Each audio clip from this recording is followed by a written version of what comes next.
저는 마태복음 25장 말씀을 중심으로 한 해를 결산하며 라는 제목을 함께 은혜를 나누고자 합니다. 벌써 12월 달입니다. 그죠? 12월 달. 세월이 참 빠르죠. 그죠? 세월이. 아마 10대, 20대 사람들은 저도 10대, 20대를 경험해 봤지만 세월이 빠르다 이러면은 목사님 뭐가 빨라요? 빨리 나는 커서 빨리 어른이 되고 싶고 부모보다 잘 어울리고 싶고 이렇게 할지 몰라도 나이가 벌써 40만 넘어가 보면은 세월이 빠르다는 게 느껴지고요.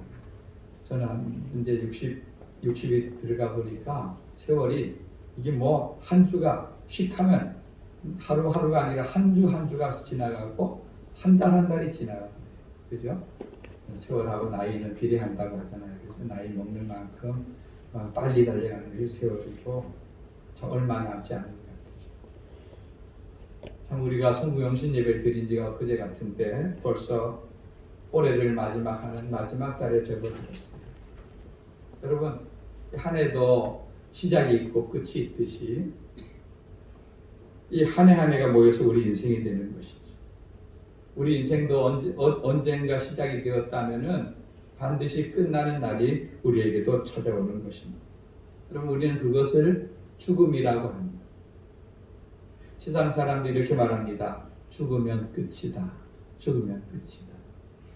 그래서 그분들은 죽음 이후의 예식을 영결식이라고 합니다. 영결식. 영결이 뭡니까? 영원한 이별이라는 뜻이죠. 이제 다시는 못 만난다. 우린 끝났다. 이렇게 말합니다. 여러분 정말 그럴까요? 죽으면 모든 것이 끝난다면은 정말 그렇다면은 우리가 이 세상에서 우리에게 생명이 있는 동안에 목숨이 붙어 있는 동안에 최대한 즐기고 최대한 먹고 최대한 놀아야 되는 것입니다. 여기 이러고 있으면 안 됩니다, 여러분. 예? 지금 어디 놀러 가야 되고 단풍은 낮았지만 또 새로운 즐거리를 찾아 해야 되고 이렇죠. 그렇죠? 근데 정말 죽으면 끝이냐? 여러분 그것에 대해서 우리는 생각을 해봐야 되는 것입니다. 성경은 이렇게 말합니다.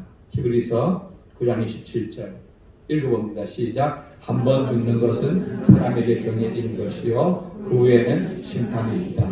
네. 죽는다 우리가. 누구나 다 죽는다. 그죠? 그것은 사람에게 정해진 것이다. 암도 죽고 시골 사람도 죽고 다 죽는다. 그런데 그게 끝이 아니라 그 위에 뭐가 있다고요? 심판. 그 위에 심판이 기다리고 있다는 것입니다. 성경을 보면은요, 죽음 이후에 두 가지 심판이 우리를 기다리고 있다는 것을 알 수가 있습니다.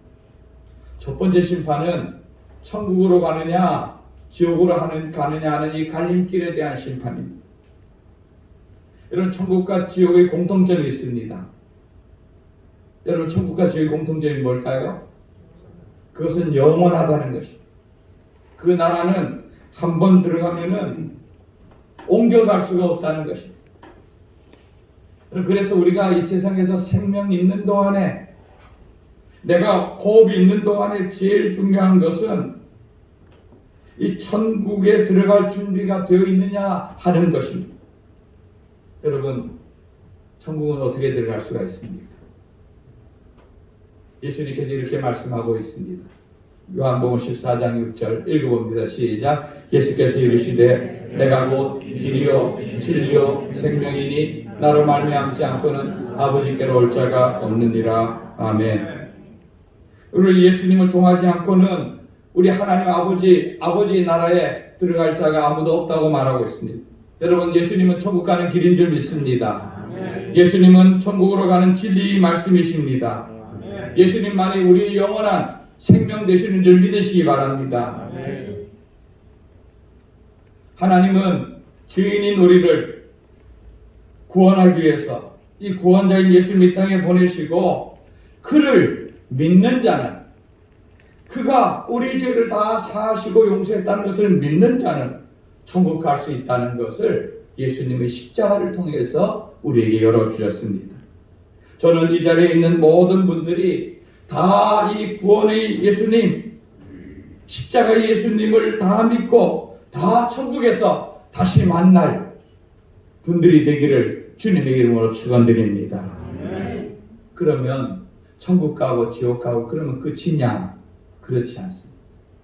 두 번째 심판이 기다리고 있는데 천국에 갔을 때에 너희들이 이 세상에서 어떻게 살았느냐 하는 상급에 대한 심판을 우리가 받는 것입니다.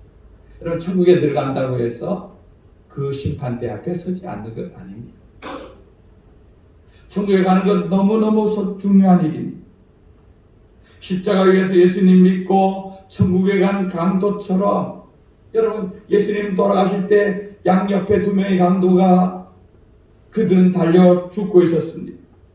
근데 다 큰 죄를 짓고 죽어가고 있었지만 마지막 한 강도는 그 십자가 위에서 예수님 바라봤습니다. 그 예수님께 이렇게 부탁했습니다.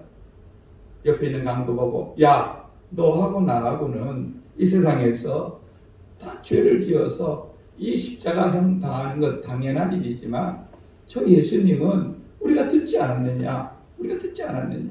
저분은 아픈 사람 고쳐주고, 귀신 쫓아내주고, 말씀 전하고, 저분은 십자가에 달릴 만한 일을 한 분이 아니야. 그러면서 그 예수님께 이렇게 부탁합니다. 예수님, 당신이 나라에 당신이 갈 때에 나를 좀 생각해 주세요. 나를 좀 생각해 주세요. 이 강도는요, 이 마지막 죽어가는 순간에 그걸 알았어요. 내가 가는 곳과 우리가 가야 될 곳과 저 예수님이 가야 될 곳이 다르다. 나는 평생 죄짓고 잘못하여 살았지만 저 예수님이 나를 도와주면은 혹시 그 나라에 갈 수 있을지도 모른다 하고 자기를 그 예수님께 의탁했어. 의탁. 내 공로와 나는 아무것도 한 일이 없지만 주님 도와주세요. 그럴 때 주님 뭐라 하는지 아세요? 내가 진실로 내게 이르노니 내가 오늘 나와 함께 낙원에 있을 것이다. 여러분, 천국은 그 강도의 행위를 보면은 도무지 구원받을 것이 없죠. 그죠? 뭐가 잘한 게 있습니까? 오죽했으면 그런 십자가형이라는 무시무시한 사형틀에 그가 달려있겠습니까? 그러나 그는 행위로 구원받은 것이 아니라 예수님을 믿는 믿음으로 구원받은 줄 믿습니다. 근데 그런 구원을 가르쳐서 부끄러운 구원이라, 부끄러운. 왜냐하면은 주님을 마지막 순간, 마지막 때에 믿었기 때문에 이 세상에 살면서 주님이 나라와 복음을 위해서 뭔가 헌신하고 드려지고 쓰임받은 일이 없는 겁니다. 그러니까 그 생명은 구원받았지만 불 가운데서 구원받은 것처럼 구원받은 생명은 분명하지만 그것만 해도 귀하고 복된 거지만 주님 앞에 내놓을 만한, 상급받을 만한 일이 없다는 것입니다. 여러분, 우리가 기왕 예수 믿는 자라면은 언제가 주님 앞에 섰을 때에 구원의 은혜뿐 아니라 주님 앞에 상 받는 자 된다면 얼마나 좋겠습니까? 여러분, 그런 믿음의 길을 달려가는 저와 여러분 되기를 바랍니다. 오늘 우리가 읽은 마태복음 25장에는요, 세 가지 비유가 나오는데요. 그 전에 24장에 보면은 예수님께서 예루살렘의 멸망에 대해서 다루고 있습니다.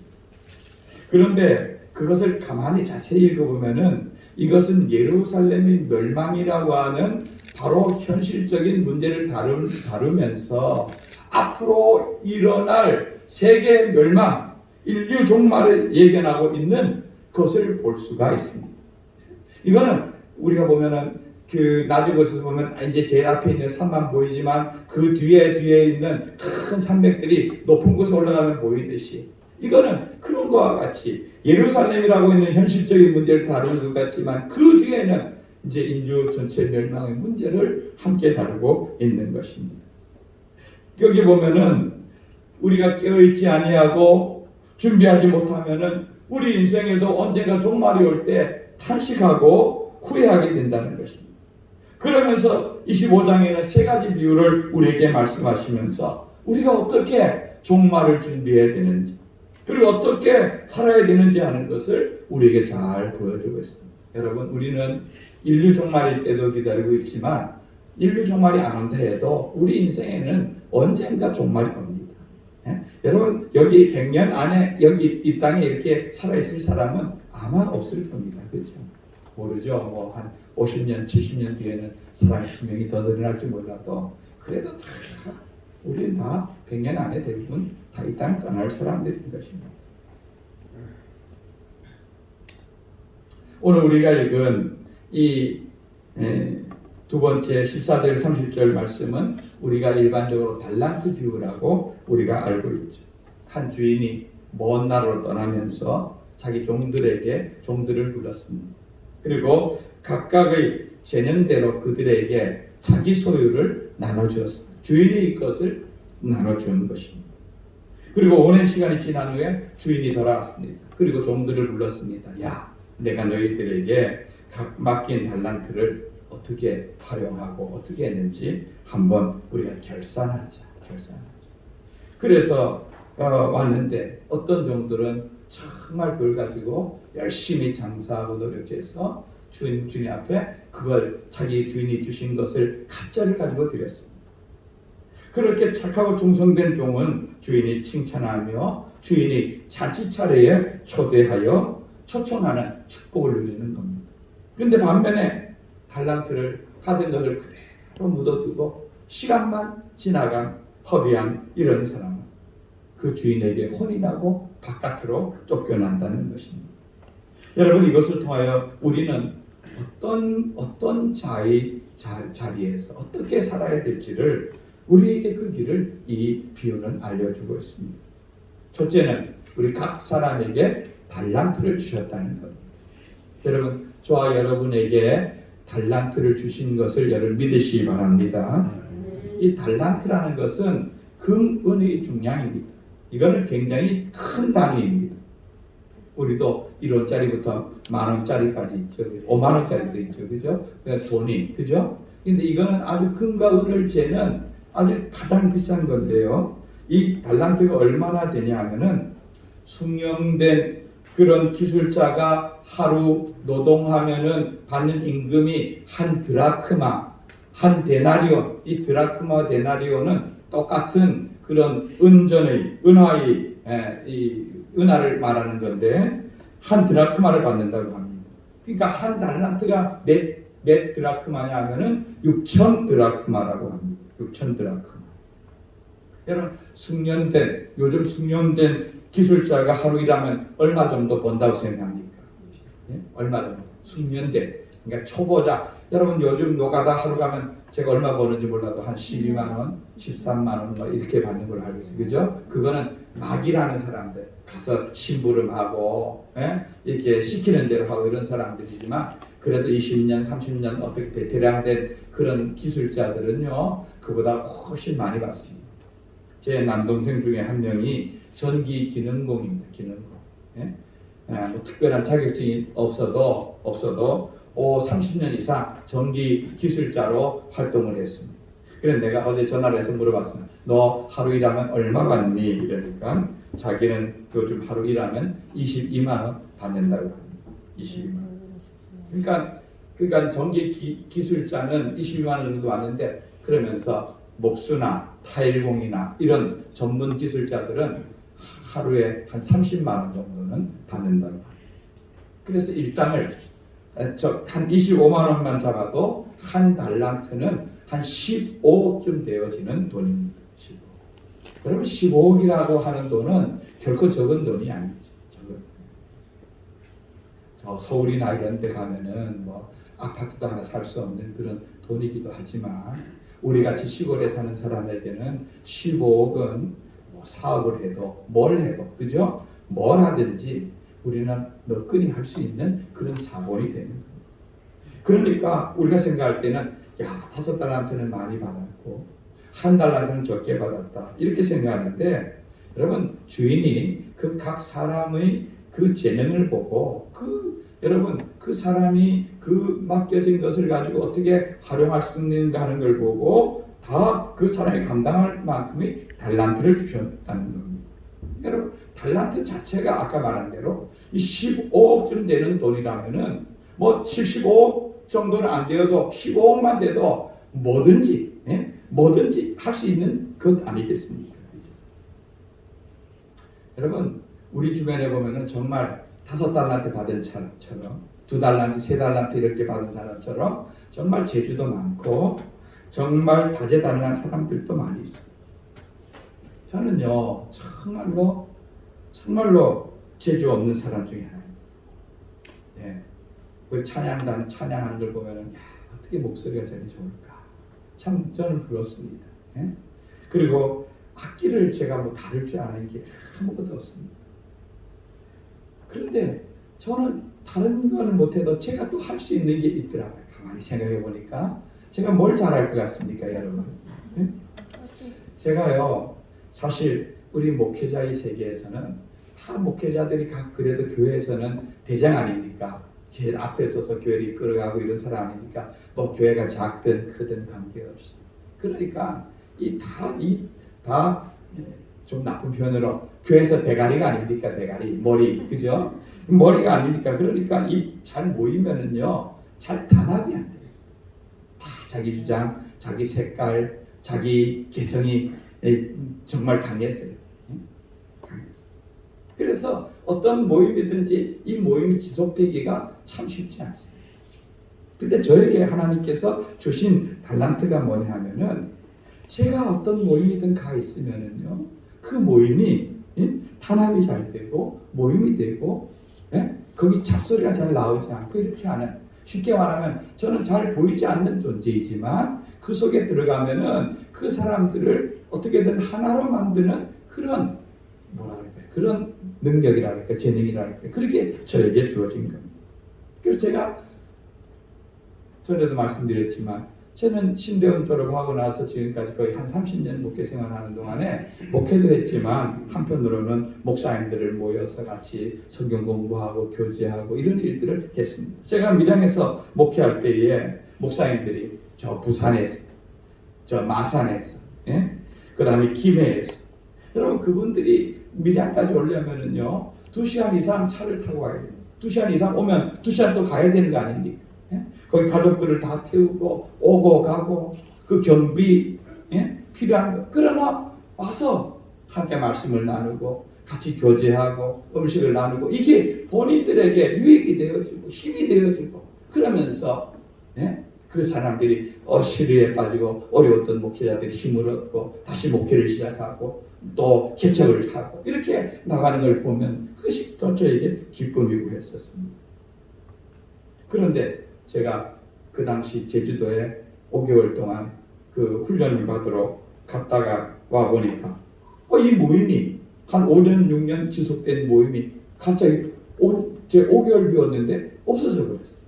가기 전에 회장님도 세우고 총무도 세우고 다 조직을 해놓고 잠깐 갔다 왔는데 잠깐 갔다 오니까 모임이 없어졌어. 제가 얼마나 충격을 받았는지 몰라요. 여러분 그때 있던 분들이 뭐 시시한 분 아니다. 여러분 아는 우리 지금 태국에 가 있는 최은열 선교사님, 우리 교회 부흥회 여러 차례 오셨던 박예천 목사님, 뜨임들 선교 대표인 이병 목사님, 한 분 한 분을 보면은 저보다 훨씬 뛰어나고 기라성 같은 그런 분들입니다. 근데 중요한 거는 이 사람들을 엮어주고 중간에서 다독거려주고 함께 묶어줄 그런 사람이 없는 거예요. 그러니까 제가 가니까 다시 이 모임이 되어지는, 여러분 그게 우리 하나님께서 우리에게 주신 은사입니다. 모든 사람이 다 그런 건 아닙니다. 그죠? 그런 재능이 있고 그런 것을 할 수 있는 것이 있는 것입니다. 내가 다른 사람보다 더 뛰어나게 잘할 수 있는 것.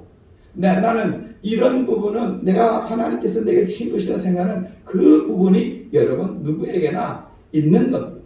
저같이 많이 가지지 못한 사람도 하나님께서 주신 것이 있듯이 어떤 사람은 많이 주고 적게 줬지만 있는 겁니다. 그래서 저는 하나님이 내게는 이렇게 사람을 화합하게 하고 묶는 달란트를 주었구나 생각하게 되었습니다. 근데 사람들은요 내게 없는 것을 보고 저 사람 가진 것 보고 주눅들고 그거하고 비교해서 열등감 갖고 좌절하고 하는데 그럴 필요가 없습니다. 여러분 나는 나의 주인이 내게 필요한 것을, 내게 필요한 것이 무엇인지를 알고 그분이 나에게 필요한 대로 주셨고 얼마나 있어야 될지 아시고 주신 것입니다. 그렇기 때문에 더 많은 것 가진 것처럼 보이는 사람 보고 우리가 주눅 들고 할 필요 없이 내게 주신 것에 감사하고 그것을 잘 활용하여서 주님 앞에 사용되어진다면 그 사람이 복된 사람인 줄 믿으시기를 주님의 이름으로 축원드립니다. 두 번째는 결산할 날이 있다는 것입니다. 결산할 날이 있다. 시간이 제법 흘렀습니다. 19절에 보면은 오랜 후에 주인이 돌아왔다 말하고 있습니다. 그 주인이 그 종들을 불렀습니다. 야 종들아 다 모여라. 우리 결산하자. 결산하자. 정말 그 주인이 떠나고 여기 어떤 종들을 보면 바로 가서라는 말이 뭐예요? 주인이 달란트를 주자 주인이 언제 돌아올지 모르지만 그걸 가지고 묻어두거나 시간 지체하지 않고 바로 가서 야 이걸 가지고 내가 주인이 언제 올지 모르지만 올 때까지 열심히 장사하자 남기자 해서 애를 쓴 사람들은 열심히 주인이 와서 계산하자 할 때에 주인이 준 원금하고 그만큼의 남긴 것을 가지고 주인님께 드렸습니다. 여러분 그런데 어떤 종은 주인이 그에게 맡긴 것을 가지고 가서는 이걸 어떻게 할까 하다가 그만 땅속에다가 묻어두었어요. 주인이 왔을 때 결산하자니까 땅속에 그 캐내서 그거 갖고 가서 주인에게 드렸습니다. 세월이 많이 흘렀는데도 그는 주인이 맡긴 것 그대로 갖고 와서 드린 겁니다. 여러분 왜 어떤 사람은 남기고 어떤 사람은 그대로고 이런 차이가 났을 거예요. 여기 보면은 그것은 종들이 주인이 달란트를 맡긴 목적을 어떻게 이해하는가에 따라서 결과도 달라진 것을 알 수가 있습니다. 어떤 사람은 바로 가서 일하고 어떤 사람은 바로 묻어버렸습니다. 주인이 어떤 분인지 이해하는 바에 따라서 각각 행동한 것입니다. 여러분 어떤 사람은 주인이 이것을 가지고 활용하여서 뭔가 남기를 원하는구나. 어떤 사람은 주인이 주신 것을 내가 잘 보관하지 못하면 손해보면 어떻게 할까? 이거라도 지키지 않은 마음으로 묻어둔 것입니다. 여러분 주인이 어떤 분인지 이해하는 바에 따라서 각각 행동이 달라진 겁니다. 여러분은 여러분 인생을 어떻게 이해하고 계십니까? 나는 그냥 태어나 보니 우연히 태어났고 이 땅에 그냥 살아가는 그런 인생이라고 생각합니까? 아니면은 하나님이 우리 인생에 내 인생에 분명한 계획을 가지고 계시고 그 일에 쓰임받길 원하는 목적을 갖고 삶을 살아가는 그런 인생입니다. 살아가는 목적과 목표가 있는 사람은요 시간을 허비할 시간이 그에게는 없는 것입니다. 어떻게든 자기에게 주어진 그 목표와 목적을 위해서 달려가는 그런 삶을 살아가는 것입니다. 지금 우리 박구배 선교사를 파송한 그 뜨인돌 선교회 대표인 이부영 목사님이 지금 태국에 들어가 있어요. 물론 이 목사님은 뜨인돌 선교회 대표이기 때문에 1년에 보통 한 7, 8, 9차례 정도씩은 태국에 들어가서 선교사님들 현지를 돌아보고 이런 일을 늘 했기 때문에 태국 가는 것 자체가 크게 놀랄 일은 아닙니다. 지난 10월 달에도 그 교회 이제 박규 선생님 지금 머물고 있는 교회 헌당 예배를 드린다 해서 이사 목사님들과 함께 다녀온 걸로 알고 있는데 한 달이 지나지 않아서 또 들어갔어요. 그래서 들어갔는데 여기 있는 한국에 있는 교회를 안식년으로 해서 다른 목사님에게 안 맡겨버리고 거기 들어가서 계속 머물고 계신 거예요. 그러다니 어느 날 저희들 그 이사들 카톡란에다가 사진을 딱 하나 올렸어요. 거기서 뭘 하냐 하면은 사업을 시작한 거예요. 사업을. 아니 웬 목사가 또 왜 사업을 하느냐 할지 몰라도 여러분 이 목사님의 목적은 분명해요. 제가 우리 박계 선교사님 파송 때문에 밀양회를 재작년에도 몇 번 왔다 갔다 했잖아요. 그때 이 목사님과 교제하고 하면서 그 목사님 어떤 꿈을 갖고 있는지를 들었어요. 이 목사님 밀양에서 있으면서 그 딸 중에 하나가 거기가 10월인데 거기다가 조그만 집을 마련하고 요즘 말로 하면 펜션같이 이걸 운영을 한 거예요. 그러니까 하나를 운영해 보니까 사람들이 들어오거나 하룻밤 자고 가면은 한 10만 원씩 돈이 떨어지고 재밌거든요. 그죠? 요즘 펜션 같은 거 이용하면은 한 10만 원 정도 줘야 되지 않습니까? 그러니까 목사님이 요거 봐라. 요거 참 재밌다. 돈도 내어지고 그래서 그거를 한 3개 정도 이렇게 한 겁니다. 3개 정도 하면서 목사님 머릿속에 그걸 가지고 하나님 내가 이런 것을 한번 계획을 해보고 이런 걸 한번 추진해 보길 원합니다 하는 그런 마음을 갖고 기도하고 준비하고 계셨어요. 그런데 이분이 거기서 사업을 하는 목적이 뭐냐면은 돈을 벌려고 하는 건 아니에요. 돈을 벌려고. 여러분 대부분의 사업하는 분들이 대부분의 목적이 뭐 하기 위해서예요? 돈 벌기 위한 거잖아, 그죠? 돈 벌기 위한 거. 근데 이분이 그걸 하는 목적은 이제 다른 말로 하면 BM이 뭐냐? 비즈니스 미션. 사업을 통한 선교를 하고자 하는 거예요. 왜냐하면 이분이 그렇게 하려고 하는 이유가 지금 박교회 선교사님이 가 있는 거기서 공부하고 있는 그 지역이 한 20만 명쯤 되어지는 그런 곳이에요. 20만 명쯤. 우리 강릉 같은 곳이. 그러다 보니까 그리고 여기가 좀 강원도 같은 이런 지역이고 좀 애진 지역이에요. 그런데 거기 이런 곳에 있다 보니까 아이들을 초등학교 때부터 복음을 전하고 중학교, 고등학교까지 열심히 가르쳐 길렀는데 이 아이들이 고등학교를 졸업하게 되면은 대부분의 아이들이 대학을 진학을 하는 아이들도 있지만 대부분이 그냥 도시로 나가는 거예요. 왜? 시골에는 일할 자리가 없으니까. 먹고 살 게 없으니까. 먹고 살기 위해서 다 떠나가는 거예요. 그러니까 그 지역에 남아서 직업을 갖고 살 수 있으면 정말 좋겠다. 그렇게 하면서 교회를 섬기고 또 그 일을 하면서 시간이 되어지면은 좀 여유로운 그 비수기도 있잖아요. 비수기나 이런 데 있으면 그 아이들을 팀으로 해서 우리가 단기 선교를 가듯이 그렇게 학교를 다니면서 부치춤도 추고 복음도 전하고 이렇게 하면 좋겠다는 그런 마음을 가지고 아이들을 어떻게 그곳에 남아있게 할까 생각을 하니까 아이들에게 일자리를 줄 수 있는 일을 만드는 거예요. 그래서 거기에 방이 한 35개 정도 되어지는 우리말로 하면 저 삼척 맹방에는 시스포빌 같은 이 정도 되어지는 그런 콘도 같은 거를 계약을 해요. 아니 무슨 돈이 있어서 그걸 계약을 했습니까? 그러니까 이제 앞으로 한 6년 정도를 그 계약을 해서 아마 계약금을 얼마를 드리고 월 얼마를 드리고 그러면 월세가 나가겠죠, 그죠? 얼마의 세가 나가고 그것만 나갑니까? 거기에 직원을 쓰면은 아이들을 채용을 하면은 그 아이들에게 들어가는 비용이 있고 또 그 부대 시설을 운영하려면 비용이 있고 이런 비용이 나와야 돼.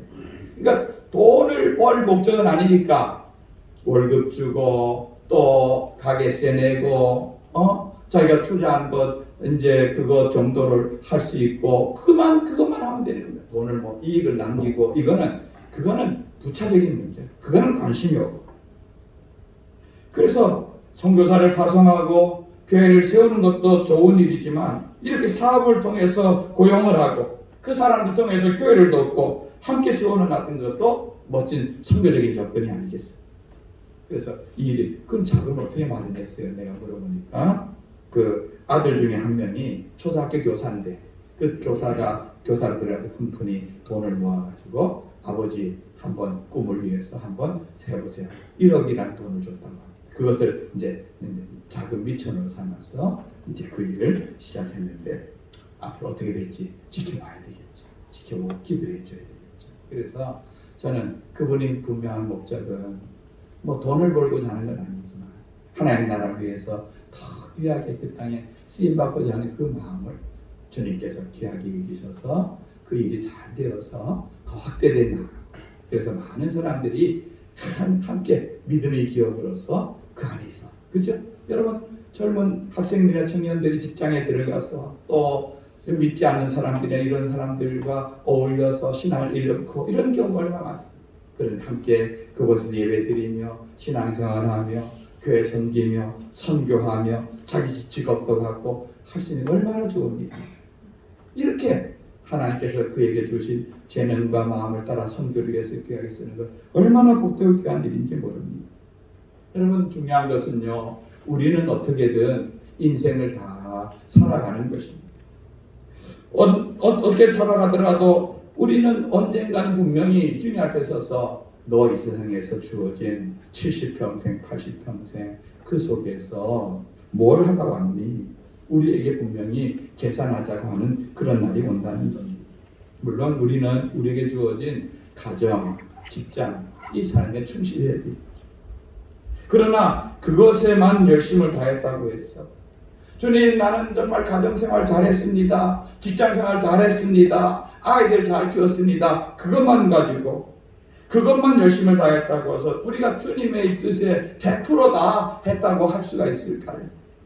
우리를 구원하시고 우리를 세우셔 하나님 나라가 우리들의 삶 속에 얼마나 묻어있고 그 나라를 위해서 얼마나 우리가 쓰임받았는가 하는 것도 중요한 것이 아니겠습니까?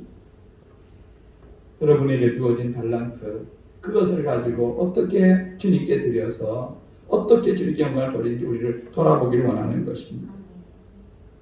요즘 저는요 새로운 꿈을 지금 꾸고 있습니다. 저도 이제 목회가 이제 얼마 그렇게 많이 남진 않았는데 목회를 은퇴하고 나면은 그래도 아직 젊잖아요, 그죠? 그리고 뭘 할까 하는 마음으로 기도하면서 생각했는데 전에는 제가 그래서 학교에 저는 옛날 소사같이 아이들 출퇴근하고 요즘 보안관이라고 그러더라고요. 그래서 그런 자격증도 따놓고 이랬는데 자격증 몇 년 전에 따놨는데 알고 보니까 이것도 정년이 있다. 60 몇 세면은 다 이제 그것도 못하게 됐더라. 그래서 그것도 한번 해보고 싶었는데 그것도 못하게 되었으니 뭘 할까 했는데 제가 요즘 새로운 꿈을 하나 꾸고 기도하고 있습니다. 저는요 자연양계를 한번 해보고 싶습니다. 자연양계.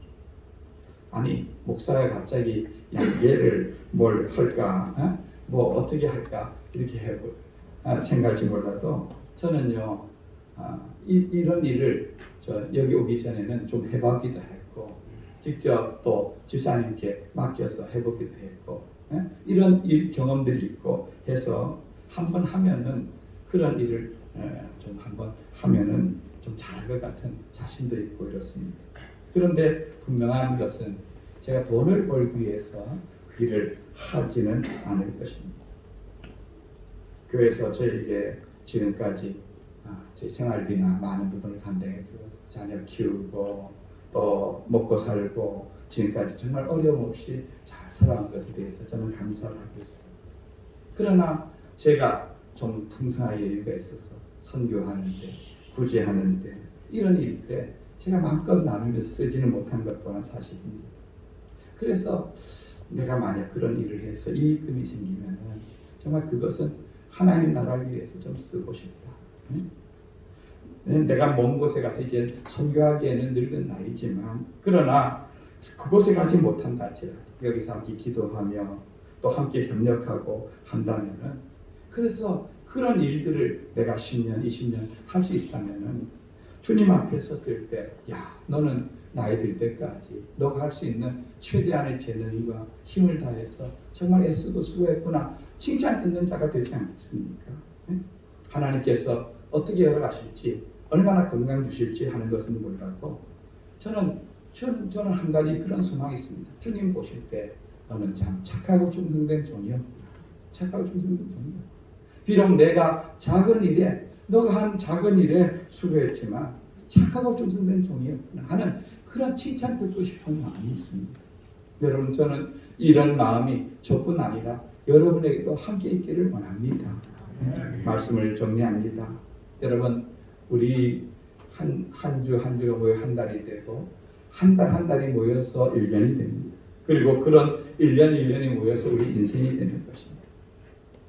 올해는 오늘 한 해를 결산하며 이랬는데 올 한 해 여러분들의 삶은 어떻게 했는지, 여러분의 가정생활은 어떻게 했는지, 여러분의 직장생활은 어떻게 했는지, 여러분의 교회생활은 어떻게 했는지 한번 우리 돌아보기를 원합니다.